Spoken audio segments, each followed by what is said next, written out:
Damián ha llegado bastante finito a Supervivientes, ¿eh? Sí, la verdad es que sí. Hicimos algo Bueno, ahí. llegó con una capita, ¿eh? Llegó con una capita bien preparada, seguramente. Claro, es decir que ha habido ahí un trabajo físico. El principal error es entrenar demasiado, pero entrenar con poca intensidad. Es un círculo vicioso, entonces creo que es lo que más abunda. El no pain no gain todavía en muchos deportes, o sea, yo empecé sin cobrar y es lo que es, pero en nuestro sector tú no vas a empezar el día 1 con un sueldazo, ni con un sueldo seguramente. Entonces, si metes en recuperación, ya te metes en biología. Como por ejemplo no sepas de biología, estás muy jodido. Porque creo que todos que nos dedicamos a la formación y queremos dar el mejor servicio, siempre tenemos el síndrome del impostor. Creo que eso Totalmente. altamente pasará. Pero El 21% es lujo, somos lujo, ¿eh? a nivel lógico no tiene ninguno, pero si lo que está puesto es que hay que recaudar más impuestos, estamos bien jodidos y es como vamos a seguir. ¿Tú vas a pagar a un psicólogo robot para contarle tus cosas? Ojo, ¿eh? Igual no has probado demasiado ChatGPT. Y sé que es difícil ahora mismo por ser tantos, pero te tienes que diferenciar de alguna forma. ¿Qué pretendías? Con 4 episodios, ¿ser viral? Totalmente. Este es el podcast de Promovimiento. Bienvenidos un día más al podcast de Promovimiento. En el día de hoy tengo la suerte de poder contar con un profesional que lleva muchos años dentro del sector y que se ha hecho un huequecito dentro del deporte de élite y de la formación. Antes de empezar con el capítulo de hoy, te voy a presentar a nuestro patrocinador principal.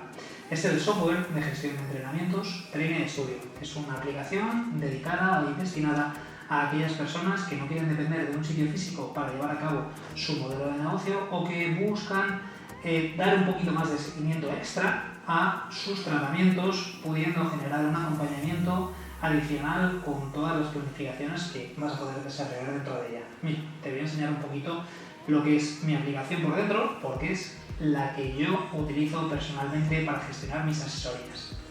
Una vez que estamos dentro, vamos a tener un dashboard muy claro en el que vamos a poder comprobar el estado de consecución de los entrenamientos por parte de nuestros clientes y cuánto tiempo nos queda hasta que se venza el plan que hemos establecido. Vamos a poder tener una distribución muy clara de cada una de las semanas que tenemos de trabajo con cada una de las personas que tenemos aquí dentro. Podemos desplegar los bloques, hacer una modificación sencilla añadiendo o quitando ejercicios, mover bloques de un día para otro y poder editarlos sin ningún tipo de problema. Y a partir de ahí, las posibilidades son inmensas, porque tú puedes copiar diferentes días y trasladarlos a otra pestaña de forma sencilla que te permita ser muchísimo más rápido a la hora de poder ajustar los planes. Una vez que tú tienes una base de trabajo hecho, habitualmente lo que hacemos es meter especificaciones, quitar, poner ejercicios, pero sobre la base hecha.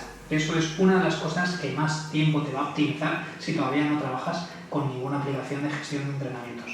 Entonces, una vez que tú tienes hecha esa modificación, puedes hacer una traslación de los bloques de ejercicio de forma súper sencilla, te metes dentro del bloque de ejercicio y allí haces una sustitución de los ejercicios sin ningún tipo de programa. Y eso es una de las cosas que más tiempo te va a ahorrar dentro de la gestión de tu día a día. Así que muchas gracias Trainer Studio por haber confiado en nosotros para patrocinar el podcast de hoy y pasamos a la entrevista. En el día de hoy tengo el placer de estar con Antonio Espósito. Bienvenido, Antonio. ¿Qué tal estás? Muy bien. Aquí dispuesto a lo que me preguntes.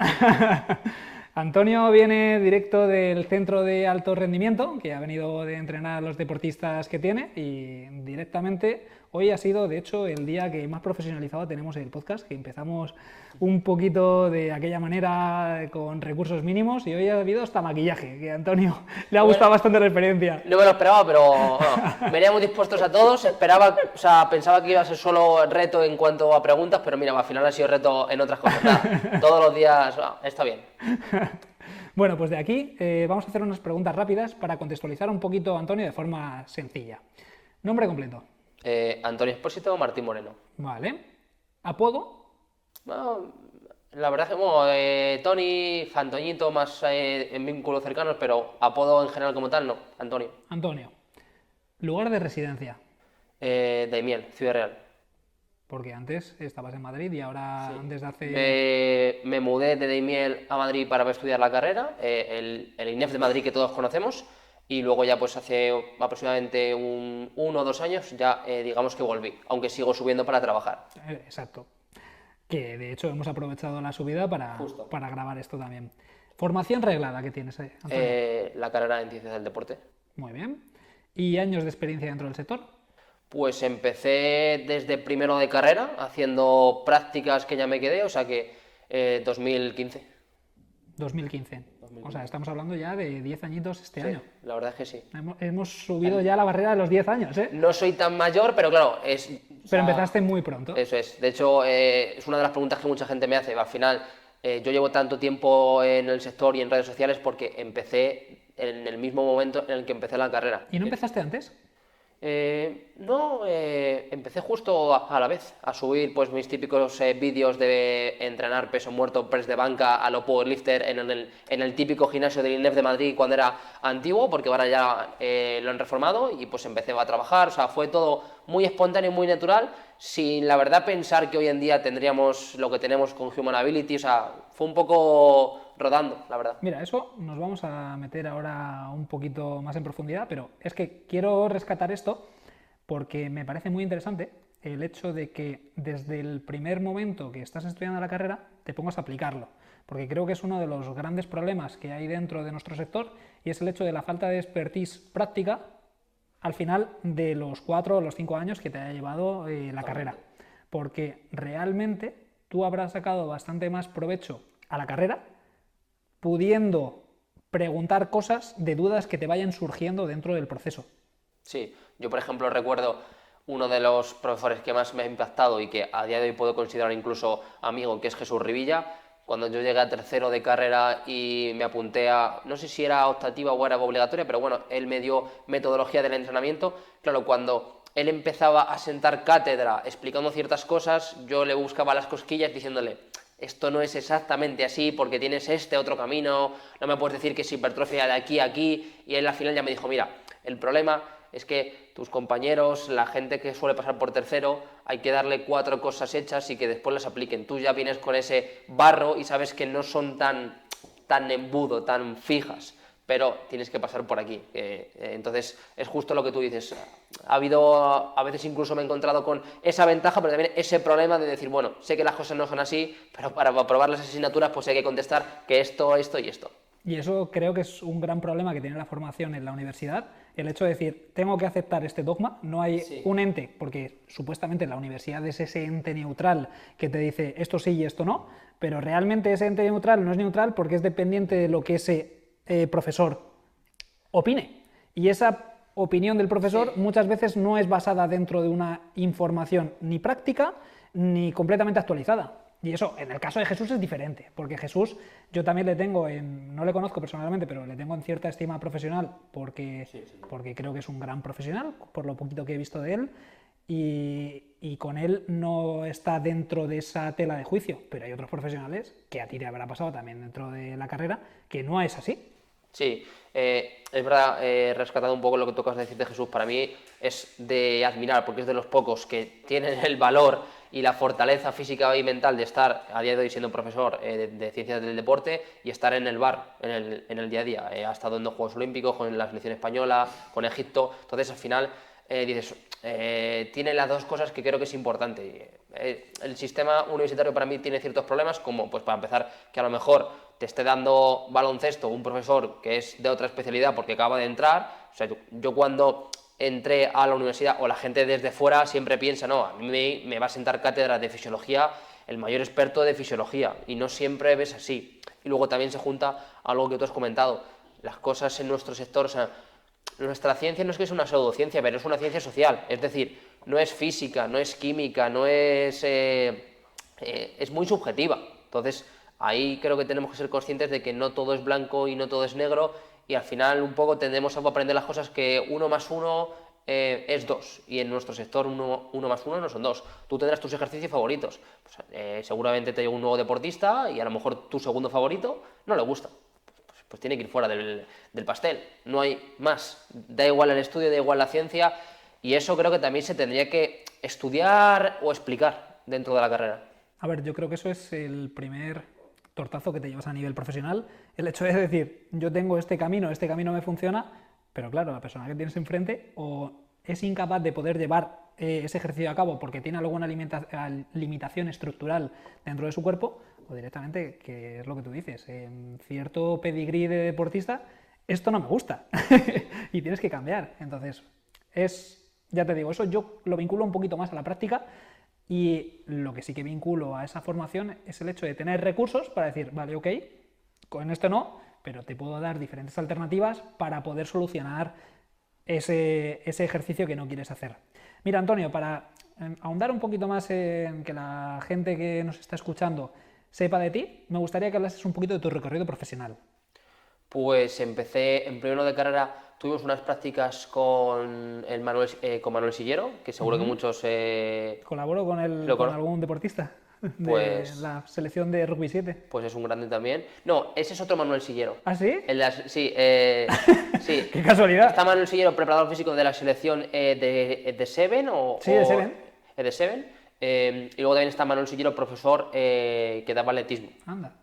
Entonces, con él empecé, recuerdo que eran obligatorias unas prácticas de unas cuantas horas, encontré para no, porque claro, yo al salir de Ciudad Real a Madrid para mí era quizás mucho cambio, tampoco estaba dispuesto a irme súper lejos a una escuela de balletismo y encontré una que había hecho un convenio dentro del propio INEF, abajo en las pistas, hice allí todas las horas. Me gustó tanto que pregunté si me podía quedar o incluso me lo propusieron ellos, ya no recuerdo, en 2015, y eché todo el año con ellos, aprendiendo un montón, sobre todo a entrenar a niños, algunos muy ágiles, otros muy torpes, a lanzar, saltar, a hacer juegos de vallas, coordinación. O sea, creo que es algo que no sabes la suerte que estás teniendo de estar en ese momento hasta que pasan muchos años, la verdad.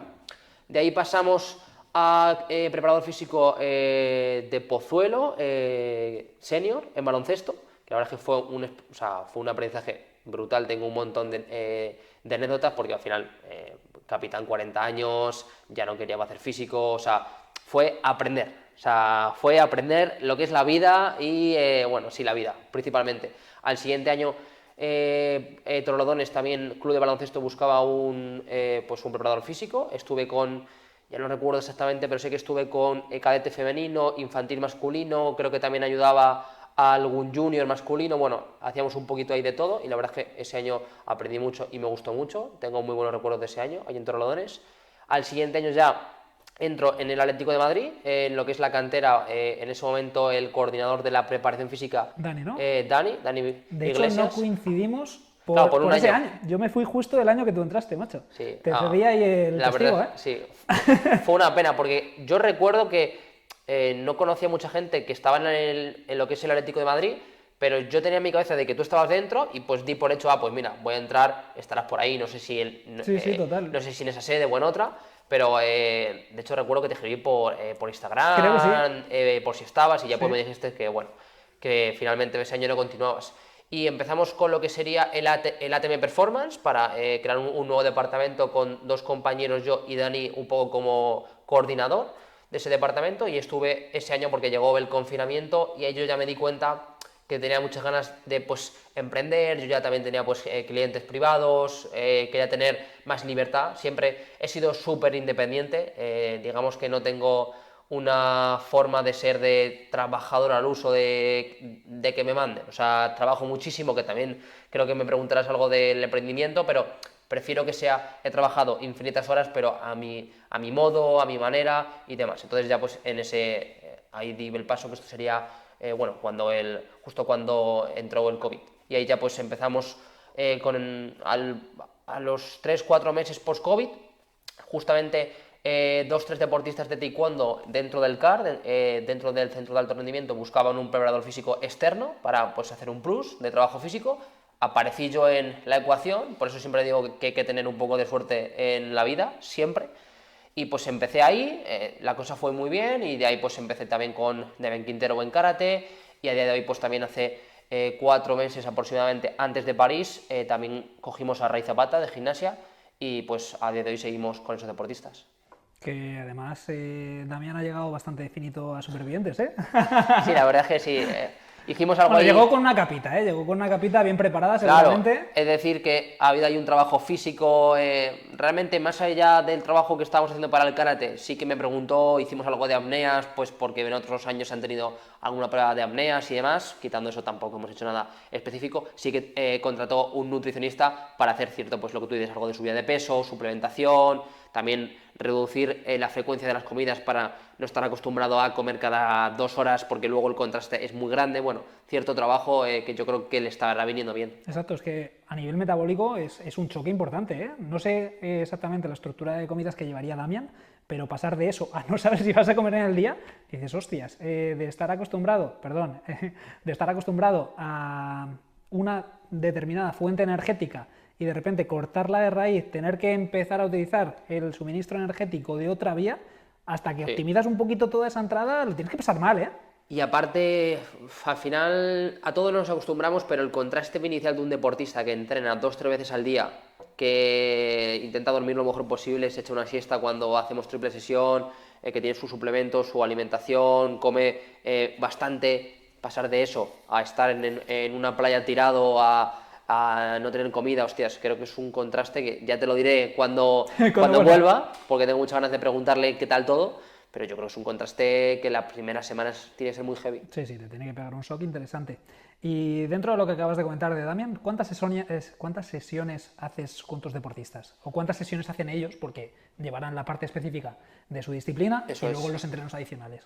Pues tengo la suerte de que acoplamos los días de alta intensidad de su deporte con los días míos físicos. Yo subo a Madrid para entrenar con ellos 3 días por semana, lunes, miércoles, viernes, y es en los que acoplamos, digamos, una tercera sesión. De normal ellos suelen hacer mañana y tarde esos 3 días, y pues martes y jueves suelen hacer una sesión normalmente. Entonces sí que tenemos un poco, como me gusta llamar, surfeamos la ola, de más intensidad, menos, más, menos. Muy bien.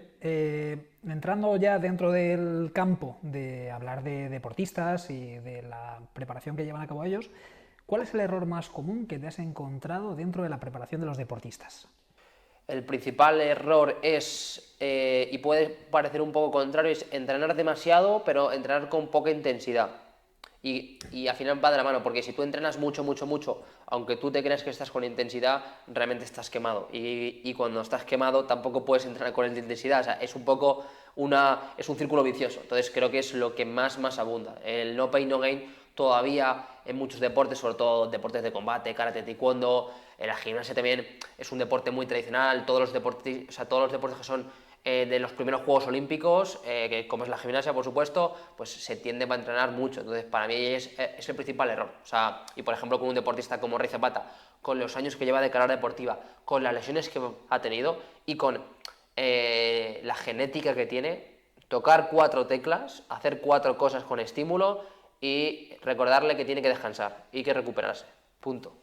Es lo que siempre comentamos al final, que el establecer la base, que la base es alimentación, descanso y un entrenamiento dirigido, sobre todo también a cubrir los aspectos de base, es el anabolizante más potente que podemos dar a ese deportista para subir dentro de su desempeño. Totalmente. O sea, de hecho, siguiendo con tu contestación, es que yo siempre digo que yo realmente entreno a un gimnasta olímpico, pero el verdadero problema lo suele tener en la preparación física de base. O sea, te lanzo una pregunta.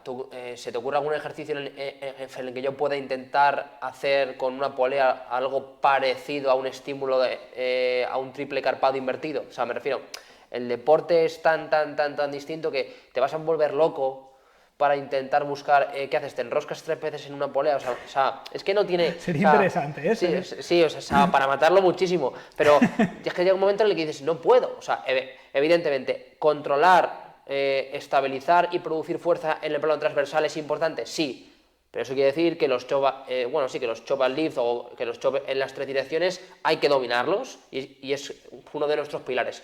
pero de ahí no me voy a poner a imitar volteretas enroscado en una polea. Exacto, y es que sobre todo creo que no nos compete a nosotros, que eso es el entreno específico, pero es que cuanto más sabes de la preparación de un deporte, más identificas los factores de base, porque ese movimiento, ¿de qué se compone?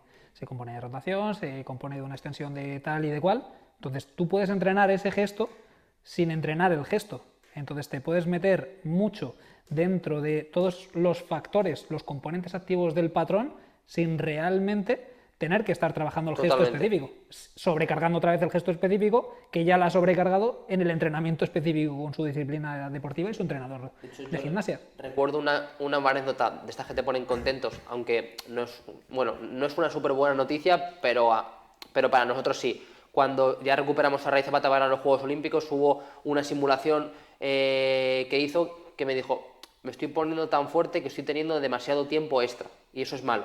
Es decir, estoy siendo tan fuerte que lo que antes era, me lo invento, medio segundo extra y llego al suelo, pues ahora tengo 1 y en 1 segundo a lo mejor me caigo. Entonces ahí te das cuenta de que, y a lo mejor era simplemente porque habíamos hecho muchas sentadillas, o sea, y ahí te das cuenta de la transferencia que puede tener un trabajo físico totalmente general a su deporte. Exacto, es que siempre estamos hablando de los componentes generales que hace el entrenamiento específico y al revés, y de lo específico que hacen los generales, porque al final, si tú necesitas hacer una impulsión fuerte, la cadena impulsora la tienes que trabajar, y para trabajarlo, lo que más efecto te genera para mejorarla, pues igual es una sentadilla, igual es otra cosa, pero la sentadilla es uno de los motores principales para todo ello. No te vas a equivocar, con una sentadilla. Exacto. Mira, otra de las cuestiones también que creo bastante interesante de cara a la gente que nos escucha es el entender cuál es tu sistema de trabajo. Y con sistema de trabajo no me voy a la organización que haces de cada uno de los bloques del entrenamiento, sino qué es lo que pasa desde que ese deportista contacta contigo hasta que pues enfrentamos una competición o llevamos el devenir de una temporada.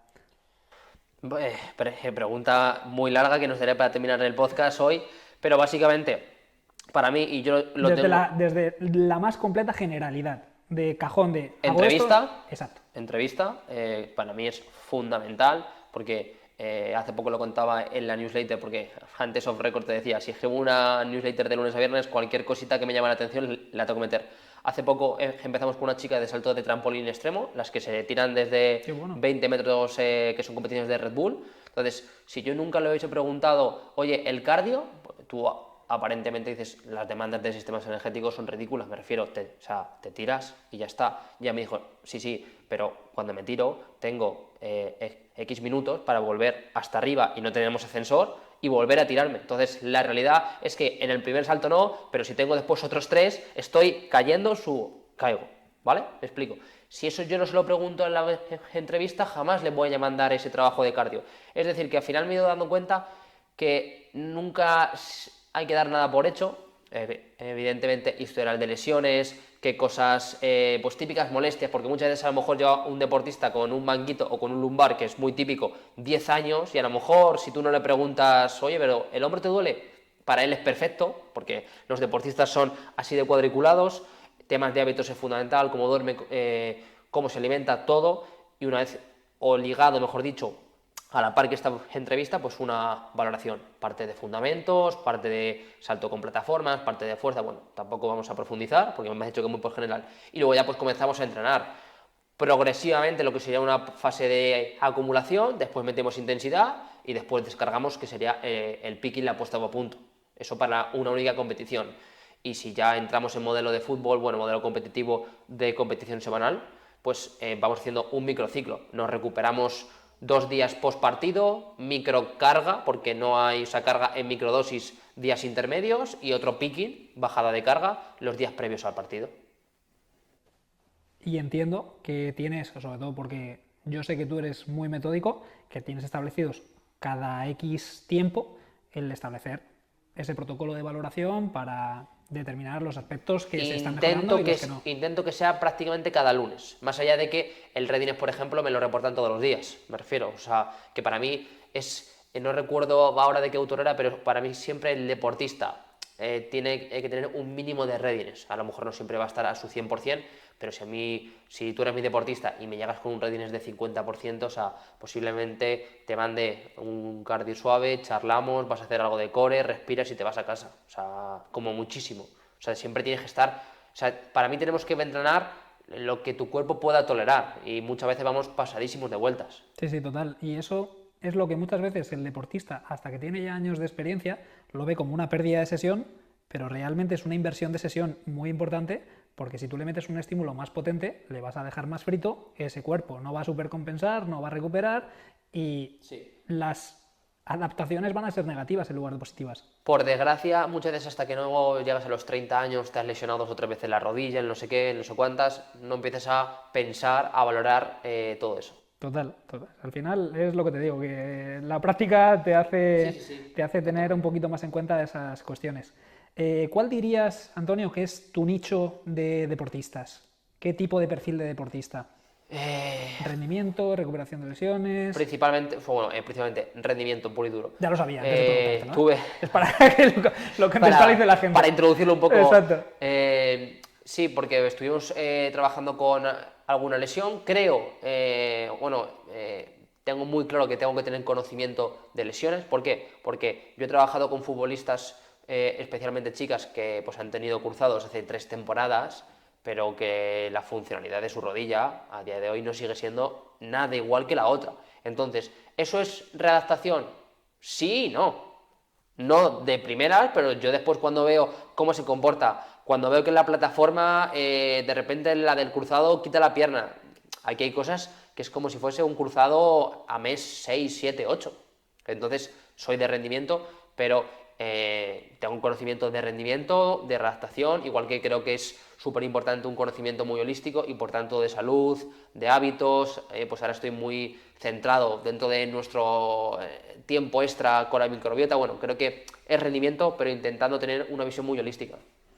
Porque eso que tú dices me parece fundamental, pero tanto el preparador físico de rendimiento, que tiene que tener esas nociones de salud, porque todo te pueden llegar con un dolor de espalda y tienes que saber cómo manejar ese dolor de espalda puntual, como el readaptador, que tiene que tener esas nociones de rendimiento, porque no hay vuelta a la competición si no tienes rendimiento. Totalmente. Y todos esos parámetros de rendimiento los tienes que optimizar. Y eso es una de las cuestiones que me gusta enfatizar un poquito, porque no creo que sea bueno que la gente se encasille solamente dentro de una categoría, sino que pese a que te hayas encasillado, tienes que abrir un poquito la mente hacia ver las diferentes cosas que van englobando a las necesidades de esa persona. Además es que tú escoges una rama, pero después, incluso cuando te pones muy friki o profundizas mucho dentro de una rama, te terminas yendo de otra rama. Tú estás en rendimiento, ¿vale? Para rendir mucho te tienes que recuperar. O tienes que intentar acelerar, optimizar la recuperación, estamos de acuerdo, ¿no? Pues te toca hablar de recuperación, pero si te metes en recuperación ya te metes en biología. Como por ejemplo no sepas de biología, estás muy jodido. Entonces, sin querer, sí, tú eres rendimiento, pero ¿sabes biología? No, porque no es mi rama. Pues estás jodido en recuperación. Entonces, indirectamente tienes que tener un expertise o una rama de conocimiento muy, muy profunda, muy transversal o muy ancha. Sí, sí, totalmente. Totalmente. Vale, Antonio, para ir cerrando un poquito este bloque de conocimiento de la aplicación práctica de tu trabajo, me gustaría que nos compartieses los KPIs que manejas con tus deportistas. Bueno, KPIs globales, Entendiendo que los KPIs son los indicadores, para contextualizar un poquito, por si que yo siempre me he quejado mucho de dejar de hablar de siglas y he sido el primero que lo ha dicho. Sí, porque luego mucha gente dice, bueno, lo ponemos abajo en comentarios y luego muchas veces ni está. Exacto, sí, son los indicadores clave que tienes a la hora del control de esos deportistas. En general, porque es verdad que con algunos deportistas, en función del deporte, o si tienen un perfil, un biotipo muy distinto, puede cambiar ligeramente, pero lo que tiene que ver con el CMJ, con plataforma de fuerzas, tanto la altura que van saltando, como sobre todo el RSI modificado, que es un poco la variable entre lo que saltan y el tiempo invertido, que es la métrica variable que más se utiliza para el readiness neuromuscular. Esto en combinación con la fuerza isométrica, que son los 2 test que yo hago semanalmente, y es un poco con lo que yo saco lo que yo llamo cuadrante velocidad-fuerza, que es el perfil fuerza-velocidad modificado. Y luego, pues lo que te comentaba de un readiness, pues si tienes una puntuación del 1 al 20 con 4 preguntas, básicamente, que estés del 16 al 20. Si ya estás del 15 para abajo, empiezo a decir, hostias, aquí pasa algo.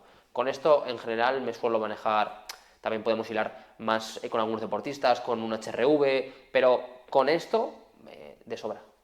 ¿Y cuáles son los principios que utilizas de base con tus deportistas? Es decir, deportista, rescatando un poquito el caso de ese deportista que entra dentro de tu sistema, ¿qué es lo primero que tratas de cubrir con ese tipo de persona?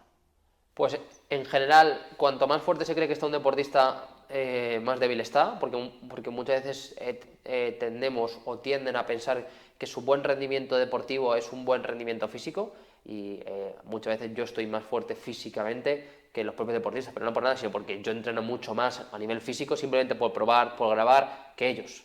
Entonces, siempre empezamos por lo que yo denomino low force, que son cargas submáximas, con isométricos muy largos, con excéntricos largos, típico trabajo de tempos, es decir, estamos empezando a ir asumiendo y aceptando mucha carga de forma muy lenta, y es un estímulo que es muy estructural, pero también muy neuromuscular, porque incluso enseña también a hacer los patrones correctos. Es decir, si tú no tienes una buena sentadilla, si la haces rápido me puedes engañar. Ahora, si te digo baja en 8 segundos y te paras abajo, no hay forma de que me engañes.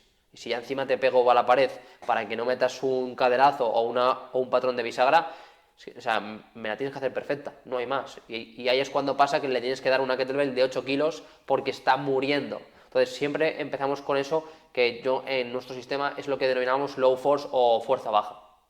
Que es lo que estaría dentro de la categoría de fundamentos. Sí, podemos decir que sí. Que no sé si te habrá pasado a ti, pero independientemente del nivel que tenga el deportista, incluso deportistas de primer nivel dentro de su disciplina concreta, vienen con bastante carencia de los conocimientos de técnica de los ejercicios de base.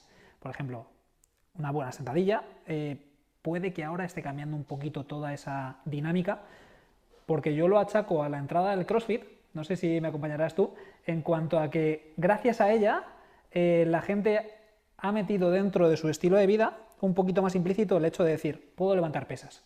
Se ha desmitificado un poco que eso sea solamente para culturistas, sino que, oye, es un estilo de vida deportivo, que luego tendrá sus cosas, pero a partir de ahí la gente ha dicho, es que tengo que entrenar fuerza. Y eso, antes, un jugador que te haya hecho un trabajo de sentadilla externo era un rara avis, era una persona que no existía casi.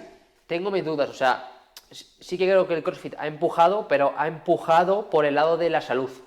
Ahí eso, o sea, es innegable. Yo no soy muy pro del CrossFit, pero creo que ha impulsado la halterofilia y ha impulsado mismamente en mi tierra, en Ciudad Real, en Daimiel, hay varios box de CrossFit, varios centros y demás que hace 10 años para mí era totalmente impensable, y ves como gente de un contexto totalmente de salud que nada tienen que ver con cualquier rendimiento deportivo van al CrossFit de lunes a sábado. O sea, que ha impulsado todo lo que es salud, eso por supuestísimo, pero yo creo que realmente creo que lo que ha impulsado más el físico es el cambio de demandas físicas. Es decir, que antes, si tú aquí en España no te pones las pilas, cuando te toque jugar un partido de UEFA o de Europa League, de Champions y demás, y te toca un equipo de Premier, te pisan, básicamente, porque te saca 10 centímetros de altura y 10 kilos de masa muscular.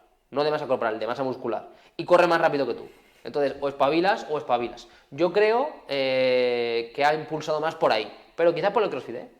No, yo eso lo asociaba porque sí que es cierto que antes no se hablaba de hacer trabajo de fuerza, y ahora si no haces trabajo de fuerza, incluso las personas de 60, 65 años se sienten que lo necesitan. Y una vez que hay ese cambio de paradigma dentro de la sociedad, si la mujer, vamos, sin hablar de sexismo ni nada, pero si la mujer del futbolista levanta más en sentadilla que el propio futbolista, igual dice, ostras, pues igual necesito trabajar un poquito otros aspectos. Y lo que tú has dicho de esas rivalidades en las que se ha enfrentado un equipo español con un equipo inglés y le ha pintado la cara, yo tengo una muy clara del Madrid con el Arsenal, en la que todavía jugaba Henry con ellos, que dices tú, es que están en otro nivel absolutamente, y es muy marcado. Y eso, en el momento, es como una empresa que se dedican a lo mismo. En el momento que una empresa tiene un factor que implementa y le funciona, la otra dice o cojo esto o me salgo del sector. Sí, y tenemos un montón de ejemplos. Yo no soy súper futbolero, pero por ejemplo, que creo que es muy sonado,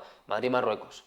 Evidentemente, España a nivel técnico-táctico somos mucho mejores, somos referencia internacional del fútbol. Pero quizás si te llevas tanta diferencia a nivel físico, un equipo como Marruecos con menor nivel técnico-táctico te pasa por encima. Tampoco interpretar esto como que los futbolistas tienen que ser superhombres, pero tienen que tener un mínimo nivel físico. Ahí es donde está la clave. Exacto, sí, sí, totalmente. Pero espera, te voy a hacer una pequeña pausa dentro del capítulo. No sé si te he comentado que he creado Promovimiento Academy. Promovimiento Academy es una plataforma en la que vas a poder recibir contenido sobre recuperación de lesiones con los profesionales de primer nivel, tratando de aunar los diferentes puntos de vista y criterios a lo largo de todo el proceso de recuperación. Promovimiento Academy es una academia que está en construcción, con lo cual los cursos van a ir evolucionando según pase el tiempo, de forma que cuando tú adquieras un curso y lo vuelvas a revisar al cabo de un tiempo, seguramente encuentres novedades, aunque si estás dentro de él recibirás los avisos de esas actualizaciones. Te dejo el link abajo. Vale, Antonio, pues cerrando este cajón, me gustaría que nos metiésemos dentro del apartado de la formación. Y para la formación, quiero saber cuáles son las claves que consideras para el entorno de la formación actual de entrenadores.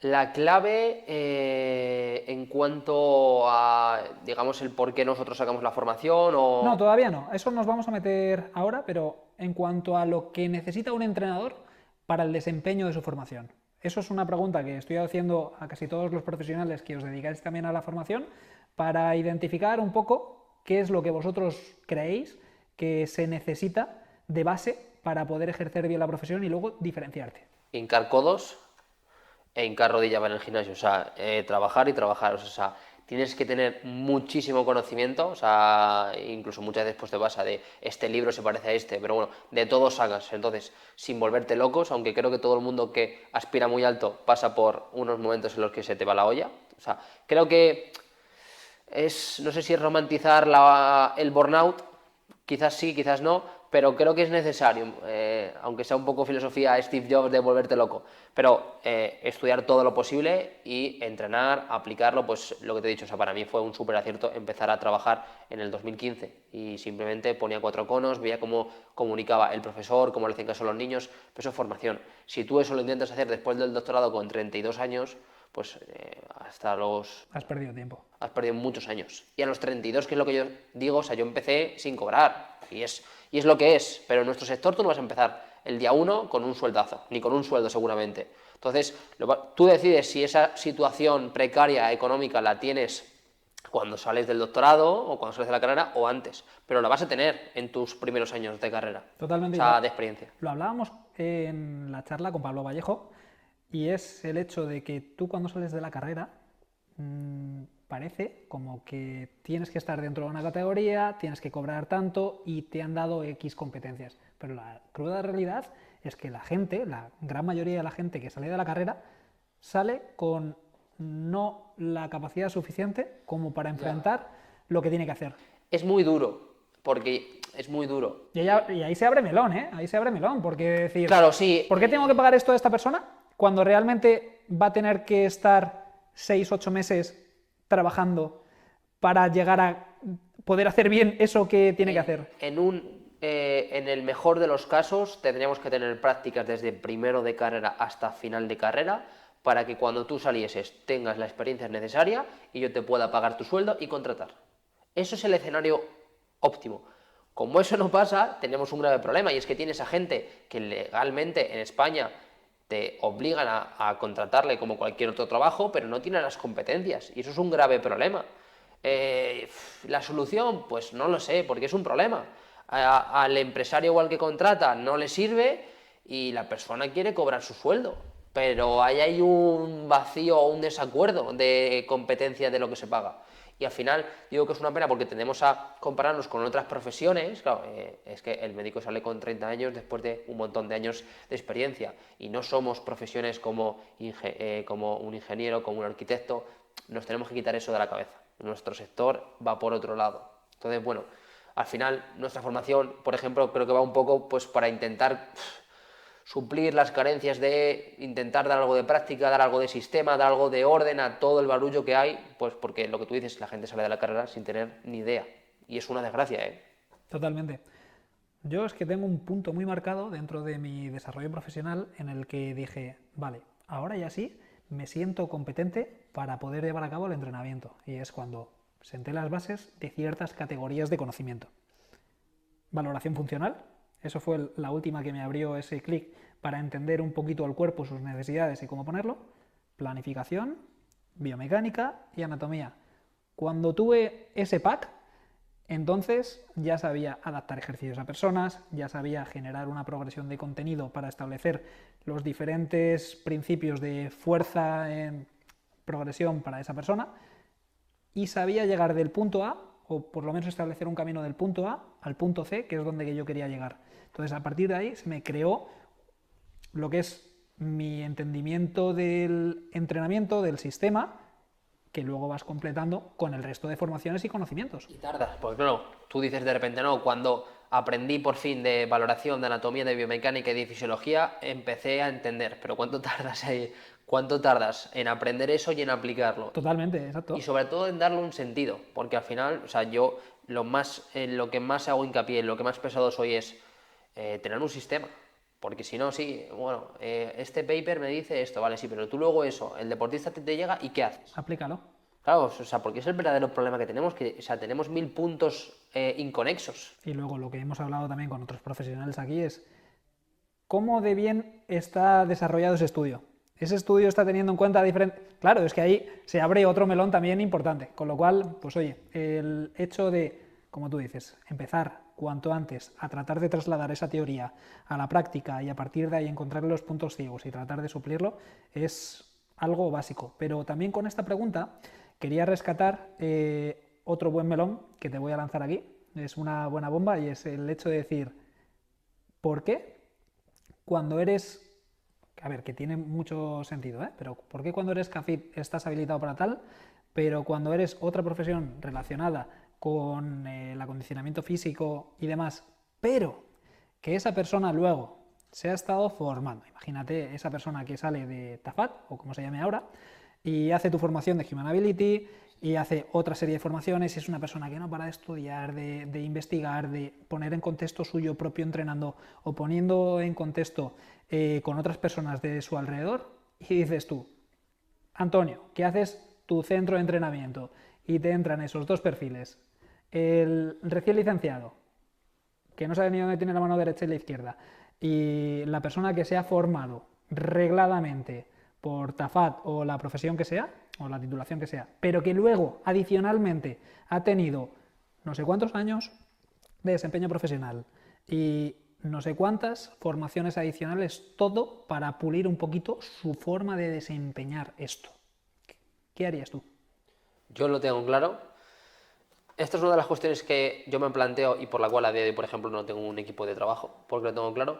Y te diré que es una pena, pero yo, por ejemplo, algo que me encuentro mucho es, yo me encuentro en mi día a día cuando voy a formaciones o a que voy a dar o a que me dan a mí, porque yo sigo yendo a todas las formaciones que puedo, por supuesto, me encuentro a muchos más frikis que no tienen la carrera a que la tienen. ¿Por qué? Porque tenemos de forma la percepción, la ilusión, bueno, sí, la percepción o la ilusión de que por tener la carrera tenemos las competencias, entonces hay mucha más gente que tiene la carrera y se relaja y que esa gente luego pues termina opositando y siendo maestro, que está muy bien, pero no tiene para mi sentido a nivel de ser entrenador, por supuesto.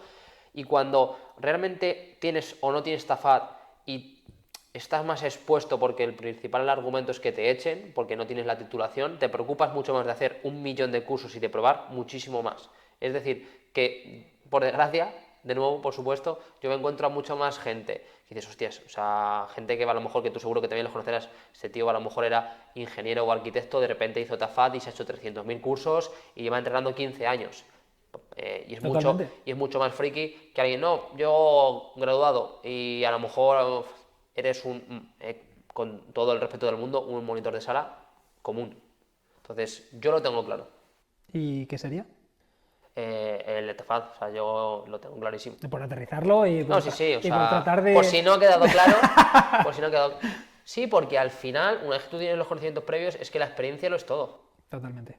La experiencia y también la curiosidad de querer seguir aprendiendo, porque eso a ti te ha pasado desde el principio, a mí es otra de las cosas que me guía también en mi desempeño profesional, pero me encuentro que no somos comunes en ese sentido y que la mayoría de las personas hace lo justo que necesita para trabajar, pero luego lo que es indagar un poquito más, el tratar de mejorar los procesos, el tratar...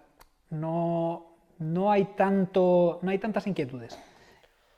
Es que es muy incómodo. Porque igual tú y yo estamos bastante segmentados, porque la gente que llega a tu formación es gente que se interesa y la gente que ha venido conmigo también. Pero es que claro, es que hay mucha gente de nuestro sector que no está metido dentro de esta burbuja. Claro, o sea, en nuestra formación hay bastantes compañeros de profesión, pero ¿cuántos CAFIDES pueden salir cada año? ¿2, 3.000 personas? No sé cuántas ¿Con todas las universidades hay, facultades? pero hay unas cuantas, sí. Sí, sí, es una barbaridad. O sea, lo que tú dices, de ahí cuántas se han interesado en todas las formaciones que hay privadas. Si luego, si es que luego somos 4 frikis, o sea, esto es así. Yo voy a... este año nos han llamado de 3 o 4 máster, en varios máster están los mismos. Que dices, o sea, pero si has pagado ya el máster de Sevilla, ¿por qué estás en el máster de Madrid? Son los mismos. Y a ti seguro que también te pasará, que conoces a uno en una formación y te sabes su cara y lo ves en otros 3 o 4 cursos más. Somos al final un grupo muy reducido. Yo por eso, cuando se habla de competencia, mira, si tú vas a fuego a ser un buen profesional, a ti la competencia te da igual. Sí, totalmente. Lo que pasa es que nosotros estamos dentro de ese sector en el que no somos sanitarios, pero sí que somos personas ciertamente sensibles dentro de la salud de las personas y necesitan establecer un parámetro para decidir o aclarar que esa persona es apta para hacerlo. Totalmente. Sí que es como un médico. Al final un médico Sí, sí. tiene que tener pues, la certificación Sí, de que bueno, puede ejercer. pe- Pero en nuestro caso creo que está muy estanca. No sé tú cómo lo ves. Mi madre puede ir a un CrossFit y el monitor se ha sacado un Level 1, que es un curso de fin de semana, y se lo está dando. ¿Y ahí qué pasa? O sea, esa competencia... Pero entrenamiento personal no puede hacer. Sí, Y dices tú, pero puede hacer entrenamiento en grupo.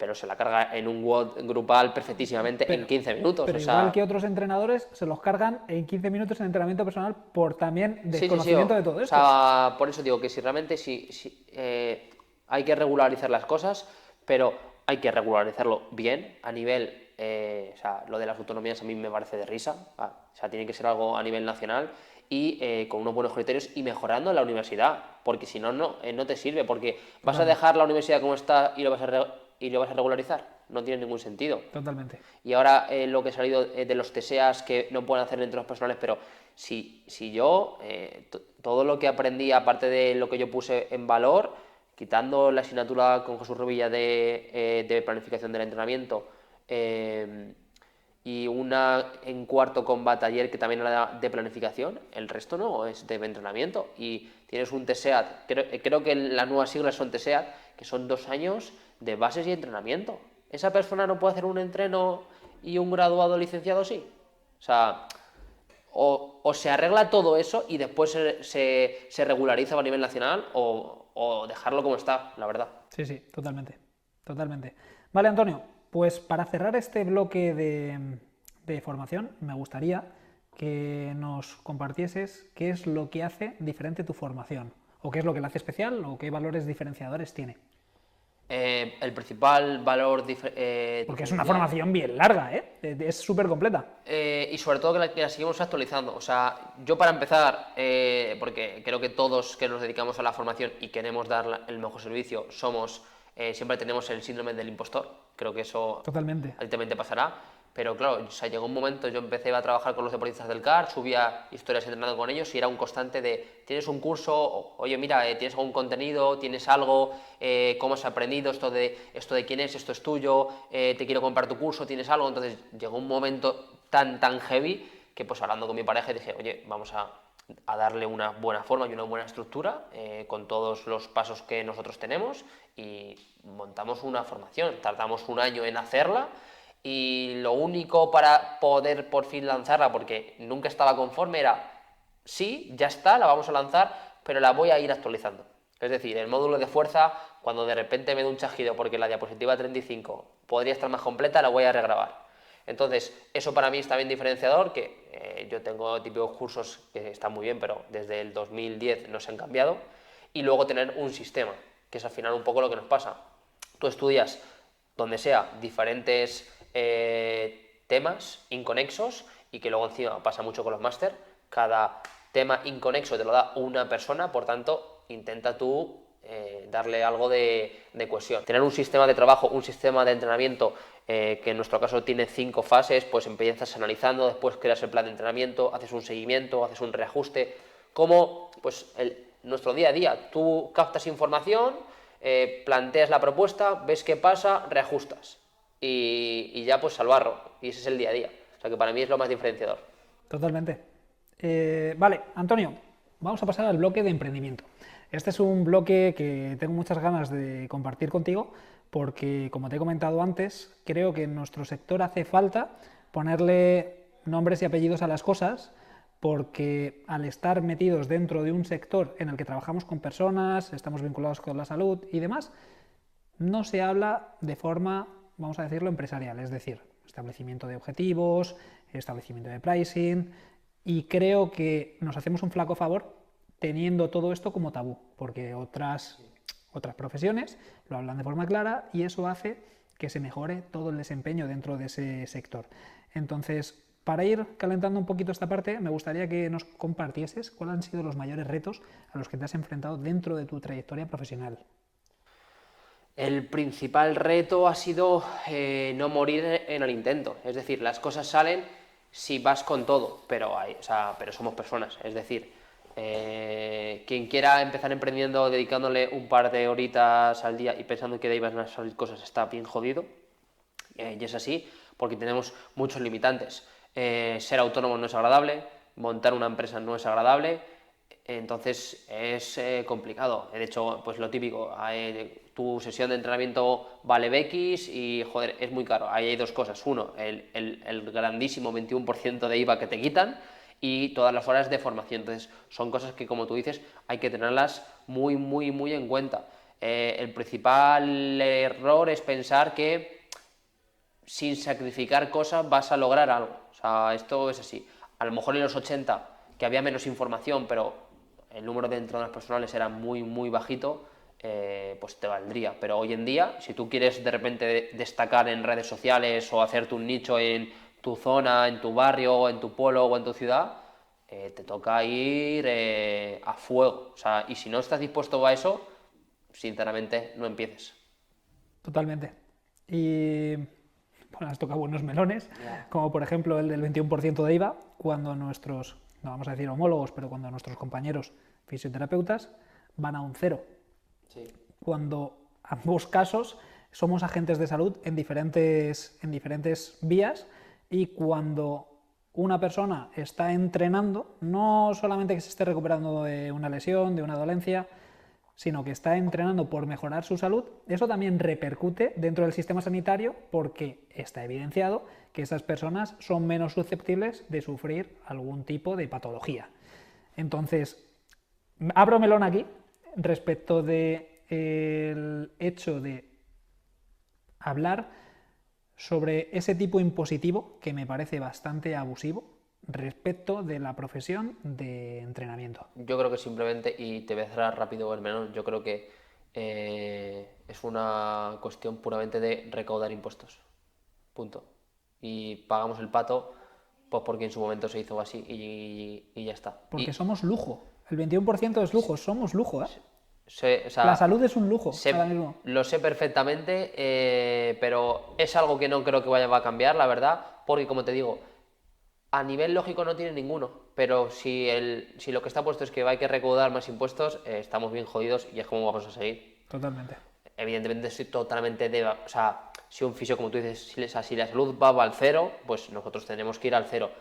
Y si no me pones un cero, no me pongas el de un Rolex, que es un 21%. Exacto. O sea, no tiene ningún sentido. Pero es por recaudar impuestos. Totalmente. Vale, para ahondar un poquito más dentro de cómo has elaborado tu camino, me gustaría que nos comentases cómo empezaste a construir tu modelo de negocio. ¿Por qué tipos de producto empezaste y cómo has ido evolucionando todo eso a día de hoy? Pues es que la verdad ha sido, o sea, no he Pero hecho... empezaste presencial o online, porque tú manejas todos los ámbitos ahora mismo. Sí, es verdad que el online en cuanto a entrenamiento personal lo tengo muy dejado, porque para la formación tuve que quitarme muchos deportistas, también o teníamos una línea de opositores, a bombero principalmente, y la tuve que dejar. O sea, fue un año Tuviste de una hacer... época de mucho bombero, es verdad. Sí, pero fue un all-in completo. De decir, oye, este año sigo con los del CAR y la formación. Y bueno, ha salido bien, pero fue un año muy, muy duro a nivel de exigencia profesional y por lo tanto que te hago contra ti también personal, porque se hacen sacrificios. Y realmente empecé cuando, rescatando antes lo de la trayectoria, cuando estaba con los equipos de baloncesto, empecé con entrenamientos online muy poco a poco. Al final yo ahí pues empecé con el autónomo típico de que en los primeros 2 años creo que no hay cuota o hay una cuota mínima, entonces bueno, no te voy a decir un juego, pero era un poco de pues ir cogiendo experiencia, algún otro jugador de baloncesto, alguien que me escribía por Instagram, fue todo muy progresivo. Me escribió un bombero de ahí Fuentes con el que sí que me di más a conocer dentro de los opositores a bombero, pero no le llegué a dar un boom. Cogí una cartilla de clientes que sí que me permite tener un sueldo, la verdad, que junto a la preparación física dentro de un club, pues sí que se tenía un buen sueldo, porque una cosa es tener un buen sueldo bruto y otra cosa es tener un buen sueldo neto, que esa sería otra. Y luego... Perdona, para los que nos estén escuchando y todo esto le parezca chino, el bruto es el total que te llega y el neto es el que tienes una vez que hayas pagado ese 21%, Claro. ese IRPF, ese impuesto de autónomos, etcétera. Con Eso lo cual es. se ve bastante reducido. Hay un tijeretazo, que antes teníamos por aquí la tijera, hay un tijeretazo importante. Le puedes poner un 50% tranquilísimamente. O incluso más, O te incluso diría. más. Sí, sí, sí, bueno. Funciona un poco de la cuota de autónomo, del escalón del IRPF. O de lo que hayas ingresado, porque hasta Sí. un cierto baremo, que te metan 300 euros ya al cabo de unos años, 300, 400 euros de cuota autónoma, y dices tú, oye, va, está ahí ingresando 3.000 euros y me meten 400 ya todos los meses, independientemente de lo que sepan que yo voy a cobrar ese mes. Sí, para mí es el impuesto más abusivo por la sencilla razón de que para empezar te lo cobran antes de empezar el mes. Es decir, si yo de repente, estamos ahora mismo a 23, si yo a lo mejor me doy de baja porque me he hecho una lesión el 1 de mayo, pero es que tú el 29 ya me has quitado 500 euros del banco.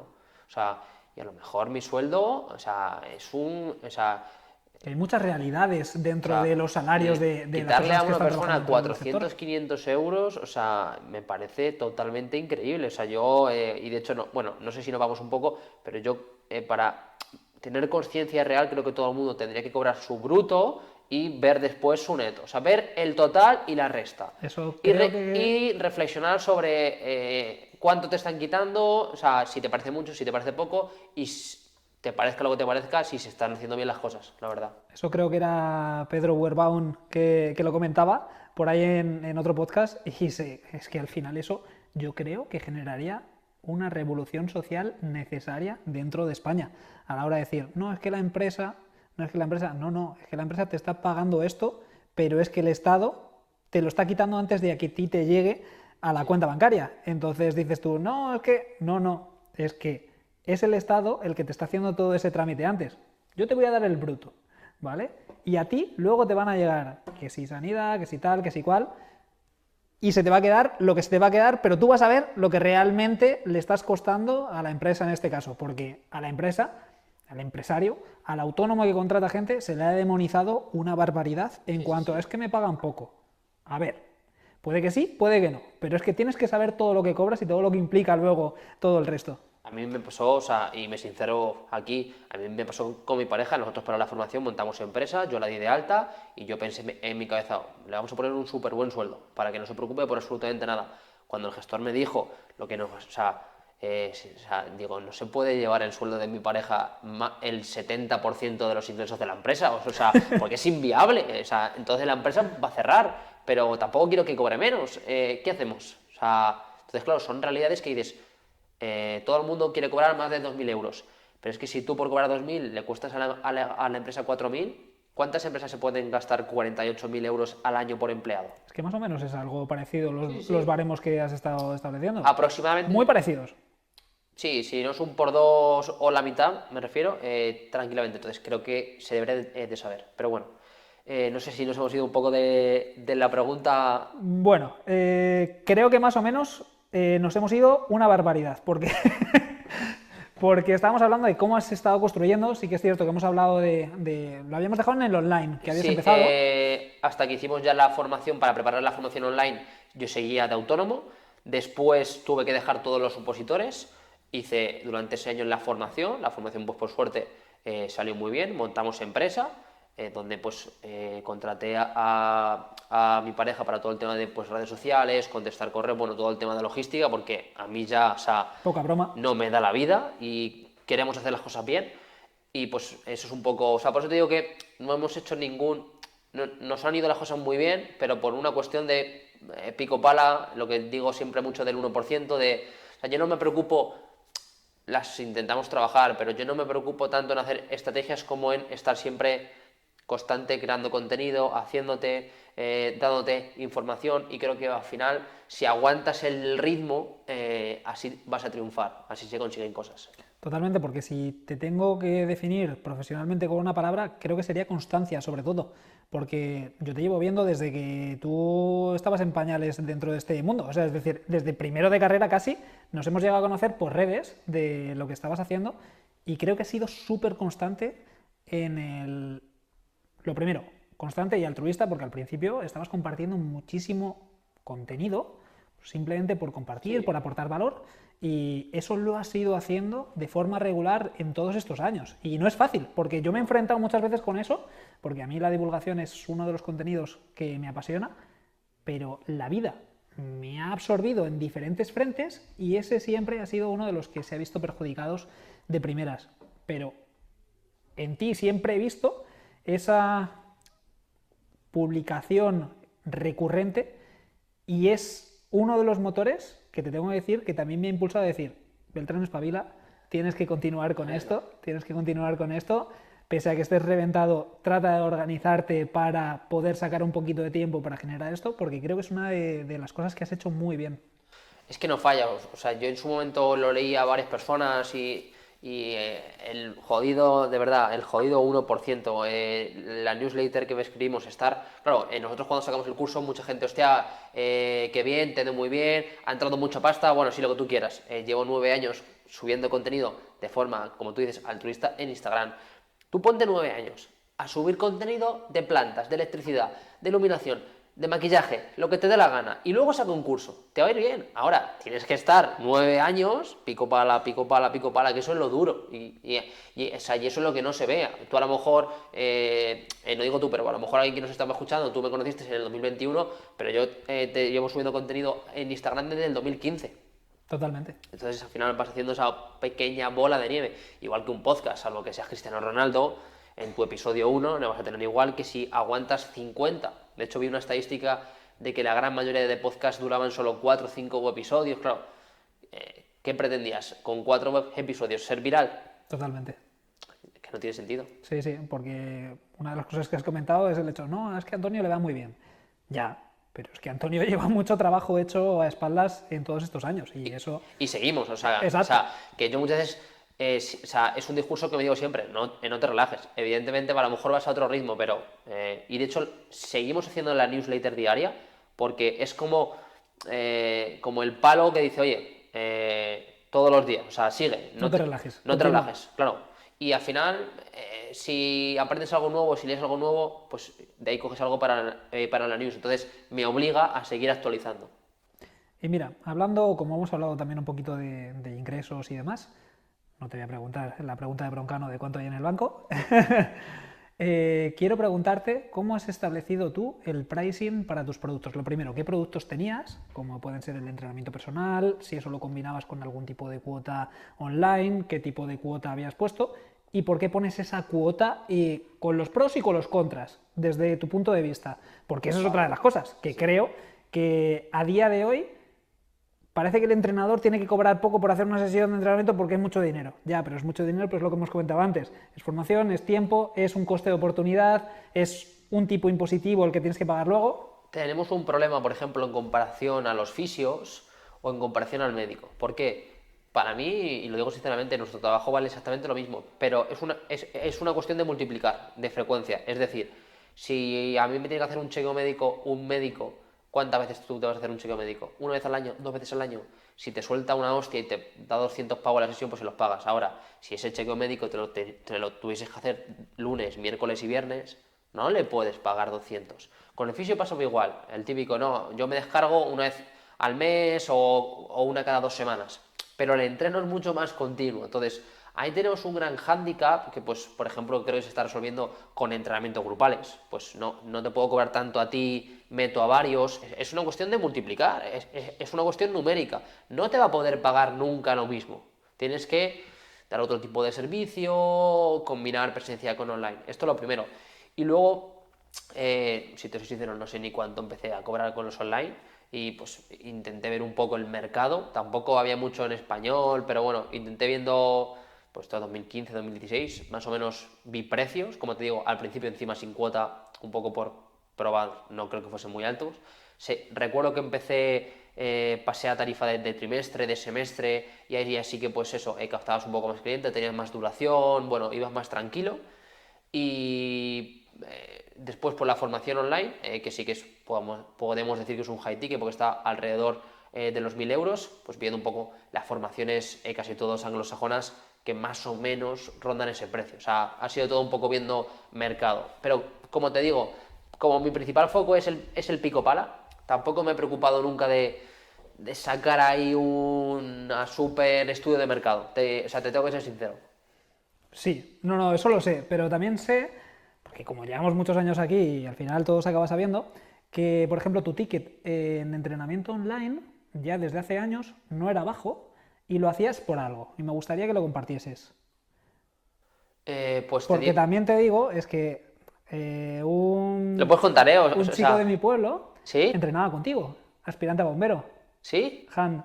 Ah, hostias. Entonces me dijo él que es la forma que tú tenías también de que se vinculasen mucho más involucrados dentro de su preparación y me pareció un concepto bien porque yo sé que tú tratas de tener un producto muy bueno, que eres muy exigente contigo mismo a la hora de darlo y que eso implica mucho trabajo Sí, detrás. porque además los opositores a bombero son muy exigentes. O sea, yo te puedo decir que incluso en función del tipo de deportista es mucho más exigente un opositor a bombero que un deportista, porque se juegan la vida de aquí a 6 meses. Entonces, o sea, estos 6 meses tienes un niño pequeño, literalmente, en el buen sentido de la palabra, pero súper demandante.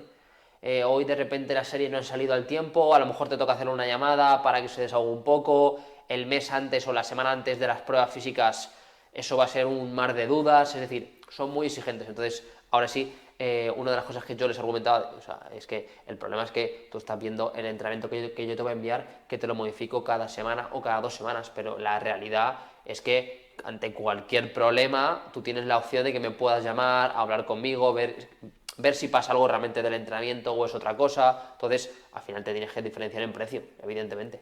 Es que ese acompañamiento es lo que yo llamo es, Sí, sí. yo te estoy dando, porque nosotros también tenemos ese acompañamiento online, yo te estoy dando asesoramiento más planificación, porque realmente el hecho de que ese futbolista, sobre todo es el campo de actuación que más tengo yo, futbolista y femenino, ese momento de ¿qué tal ha ido la semana? Molestias, modifica esto o lo otro, ese momento de su desempeño depende en gran medida también de que el entrenador le ponga, el que no te ponga durante unas semanas hace que te pienses que eres peor futbolista que antes.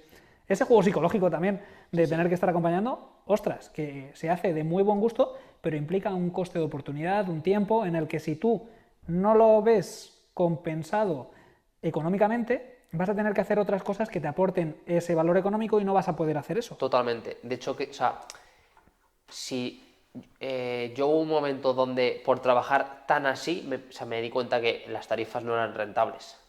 Correcto, O por eso sea, te decía. yo llegó un momento que dije, es que es una cuestión de que a lo mejor dando este servicio puedo trabajar con 3 o 4 personas. Me da igual opositores, me da igual deportistas. Que de hecho para mí una de las vías que he optado es por la formación. Entonces de ahí capto más dinero por otro lado y encima estoy constantemente pensando cosas nuevas, me mejoro como profesional y a día de hoy estoy trabajando con 4 o 5 deportistas, porque si no, no puedes dar el servicio que yo quiero dar.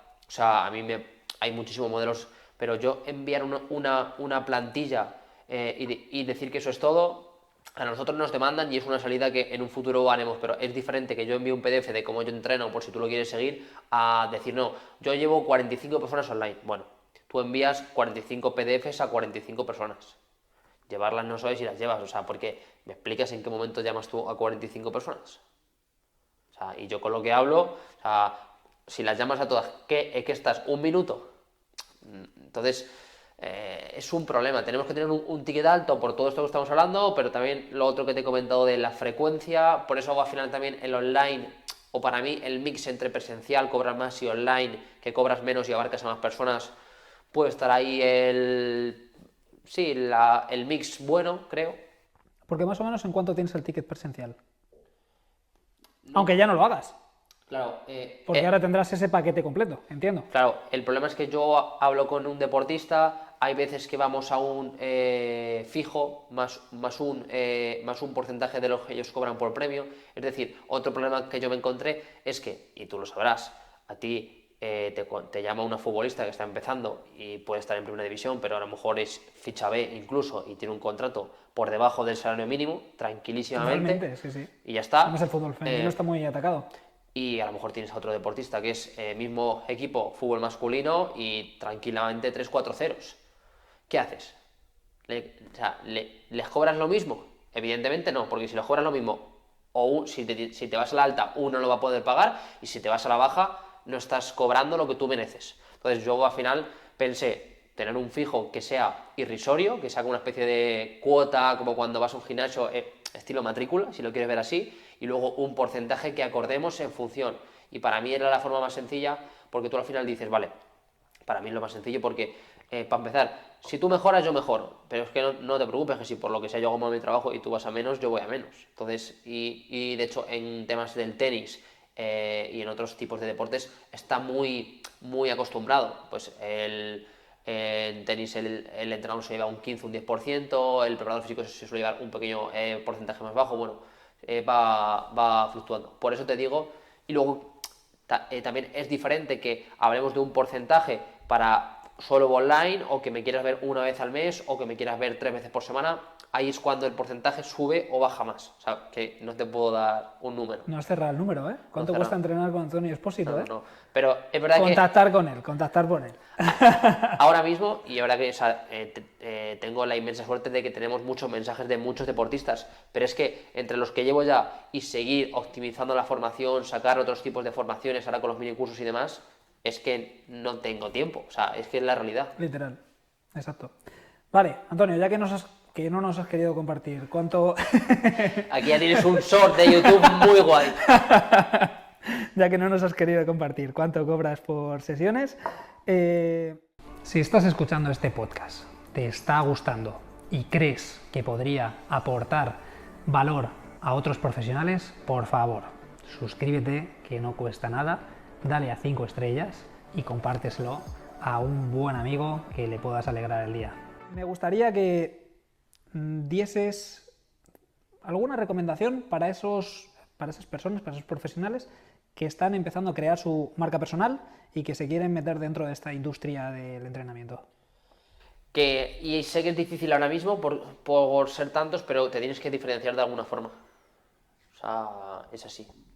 O sea, de hecho, yo lo pienso. Yo no sé si hoy, con la competencia y el número de cuentas fit que hay, si volviese yo a nacer, si hoy fuese 2015 y empezase a subir un peso muerto, un press de banca, si llegaría a 10 años después a la misma repercusión que tengo a día de hoy. O sea, pues es lo que tiene. Cuando empiezas solo, estás solo, pero te destacas. Yo no es que estuviese solo, pero el Instagram del mundo fitness no tiene hoy en día, 2025, nada que ver con el de 2015, absolutamente nada. Entonces te tienes que destacar por algo. Evidentemente, yo siempre lo digo, sé el creador de contenido, porque influencer me parece horrible la palabra. Es una palabra bastante fea, sí. Sí, o sea, porque además para mí no es lo mismo. Es decir, sí, y aquí ya tienes otro short. Si subes cosas de tu vida no estás creando contenido, ¿vale? Eres influencer, ¿vale? Si creas contenido, si creas cosas de valor que le ayudan a otras personas en cualquier ámbito o en cualquier profesión, puedes destacar, pero tienes que tener algún factor diferenciador. Sí, a ver, puede ser creador de contenido de entretenimiento, pero de valor, Vale, te evidentemente. puedo comprar esa excepción. Que yo no suelo compartir nada porque me gusta tener un poquito la vida personal aparte. A ti entiendo que también porque no te he visto gran cosa. Pero sí que es cierto que también pienso que una persona inquieta se ha adaptado en ese momento con esas necesidades que ha entendido que tendría que cubrir y que si nacieses 10 años después habrías identificado eso de otra forma. Sí que es cierto que antes igual éramos menos players dentro de la divulgación y que con muy poquito, porque había mucho desconocimiento de cómo hacer los básicos bien, sentadilla, press, etcétera, ya generabas un contenido de valor bastante importante y ahora te tienes que ir a matices de cosas muy concretas para generar ese valor. Y puede que aparte, si no te has hecho ese espacio previamente, tengas que utilizar un lenguaje demasiado agresivo, demasiado polarizado, que eso muchas veces, por lo menos en mí, no encaja. Sí, y que yo siempre lo digo, eso vuelve. O sea, me refiero, incluso en el sector de la formación, no tiene nada que ver tú estar publicando o tú crear tu propia formación y buscar únicamente centrarte en hacer la mejor formación posible a voy creciendo mi formación mientras intento tirar a las demás. A lo mejor llegas, pero eso vuelve. No sé cómo ni en qué forma, pero eso vuelve. Entonces, o sea, siempre tienes que estar contento con lo que has hecho. Evidentemente, yo soy el primero que ve vídeos de hace un par de años, por supuesto de hace 10, y digo, joder, qué mal lo hago, esto es matizable, esto no sé qué. Pero bueno, pero es parte de la evolución, pero no digo, hostias, estoy haciendo el ridículo. Es muy diferente. Totalmente. Sí, sí, opino exactamente lo mismo. Vale, Antonio, para ir cerrando la charla que hemos tenido, que ya llevamos un ratito, hemos pasado ya la hora, aunque a mí se me ha ido volando.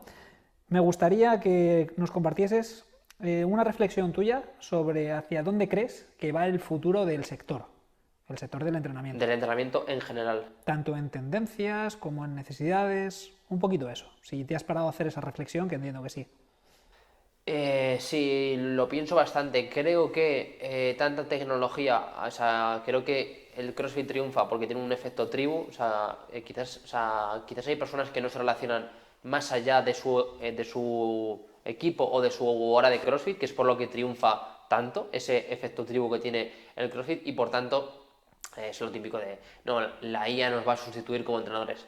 Si un robot o un algoritmo te sustituye, es que tú eres un NPC, o sea, me refiero, no tienes carisma, no llegas a la persona. Si tú tienes esas habilidades, vas a tener una cartilla de clientes. Cobrarás más, cobrarás menos, me da igual, pero vas a poder vivir de esta profesión. Entonces, habilidades soft skills, como se suele decir, habilidades blandas o acopladas a nuestro ramas de conocimiento, que pues antes tú hablabas de valoración, fisiología y todo esto, para mí son fundamentales y creo que es una tendencia. Es decir, no es un tipo de entrenamiento como tal, es decir que tus clientes van a entrenar contigo posiblemente porque seas otra persona y quieran ese toma y daca emocional. No hay más.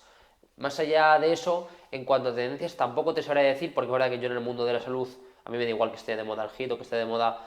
Sí, es verdad que estamos ahora muy atentos a ciertos sistemas motorizados que te puedan dar diferentes, o sea, que una polea te pueda combinar un isométrico mantenido con un isométrico de empuje, pero que tenga también como si fuese un yo-yo por dentro, o sea, un isocinético. Creo que ahí podemos tener futuro y donde yo sí que estoy intentando investigar porque me parece interesante. Es decir, en rendimiento deportivo yo sí que con nuestro sistema a veces tiene un límite porque a nivel de propuesta no puedo hacer ciertas cosas porque no tengo el material. ¿Vale? Pues por ejemplo, si quiero siempre aumentar carga en un excéntrico en comparación a un concéntrico, salvo que en una dominada te tires yo hacia abajo, es muy complicado. Pues a eso me refiero. Cierta tecnología nos ayudará a tocar ciertos estímulos que antes o no se podía o era mucho más difícil. Y esto no lo habíamos comentado previamente, pero tenemos una opinión bastante similar respecto de la aparición de la IA, y lo que va a implicar en nosotros. Yo creo que vamos a ser uno de los sectores, igual me equivoco, y otra vez hay que rescatar este clip para ponerlo, mira, te equivocaste, pero creo que vamos a ser uno de los sectores menos afectados, precisamente por eso, porque puede que mucha gente sí que tire de ese ChatGPT para que le establezca una rutina porque quiere entrenar por su cuenta, pero hay mucha cantidad de personas que lo que le gusta es entrenar en grupo, es entrenar con otras personas, es vivir esa experiencia, por lo que si tienes ese negocio físico y ofreces esa serie de servicios y lo que tú has dicho, tienes esas habilidades sociales para poder mínimas. Exacto, que tampoco hace falta mucho, pero ser buena persona y no ser un congrio al lado que... Empatizar un poco tampoco. Exacto. Creo que sí que hay futuro dentro de este desempeño y hay muchas profesiones que con la aparición de esa tecnología creo que se van a venir abajo, pero creo que en nosotros, si estás mínimamente especializado y tienes mínimas capacidades sociales para interactuar con las personas... O sea, es igual que se me está ocurriendo ahora mismo, pero un psicólogo. ¿Tú vas a pagar a un psicólogo robot para contarle tus cosas? Ojo, igual no has probado demasiado ChatGPT, pero ¿No? flipas, Igual te hace un pequeño cribado o te dice, tienes que ir a un profesional. No te digo que no te dé herramientas, pero tú no empatizas con una pantalla a priori. Luego en la comida, que vamos a comer ahora, te enseño... Aquí hemos estado en un punto. Te voy a enseñar lo que llevo yo desarrollando con el ChatGPT y lo que quiero implementar dentro de nada. Que te puede ayudar en ciertas cosas, pero creo que al final el tener a otra persona que te escuche simplemente es fundamental. 100%, pero te voy a enseñar cositas. Bueno, así generamos un poquito de expectativa. De todo se aprende. Y mira, tengo dos últimas cuestiones que me gustaría que cerrásemos con ellas y es, ¿dónde te ves tú dentro de 5 o 10 años? ¿En qué proyectos te ves? Me veo en proyectos propios en general, porque soy cool, inquieto, pero muy lobo solitario. Eso tiene sus pros y tiene sus contras. Pero no sé...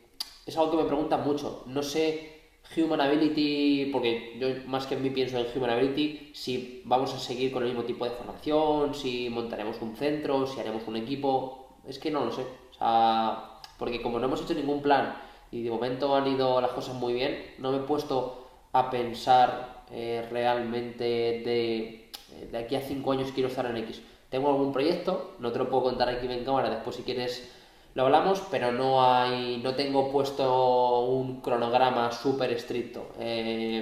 Repito por no sé cuánta vez, trabajando con el 1% diario, en 5 o 10 años estaremos bien. Bueno, me parece bien. Y mira, rescatando el término de libro terremoto de Euge Oyer, que se lo escuché hace muy poquito en su podcast de Spicy, me gustaría que si tienes algún libro que te haya hecho un boom y te haya cambiado tanto a nivel personal como a nivel profesional, lo compartieses con la audiencia. El 1% es de Hábitos Atómicos, eso creo que es importante, que es de James Clear, sí. Eso es, que tiene como... No considero que sea un libro en concepto general del libro que me haya cambiado la vida, pero ese concepto del 1%, que de hecho creo que lo rescata, pero creo que viene de la cultura más oriental, si no recuerdo mal, o sea que ni siquiera es suyo, pero ahí es donde yo lo conocí, puede ser un libro referente. Leo libros de forma muy caótica, o sea, voy cogiendo pequeños capítulos, no he oído ningún libro que te diga, este me ha cambiado la vida por completo, la verdad. Bueno, nos apuntamos este del 1% de James. Bueno, Antonio, ha sido un tremendo placer tenerte aquí, teniendo esta charla en la que creo que han salido bastantes cosas. Sí. Así que simplemente darte las gracias por haber venido, por haber compartido este rato y hasta la próxima, Antonio. A ti por la invitación.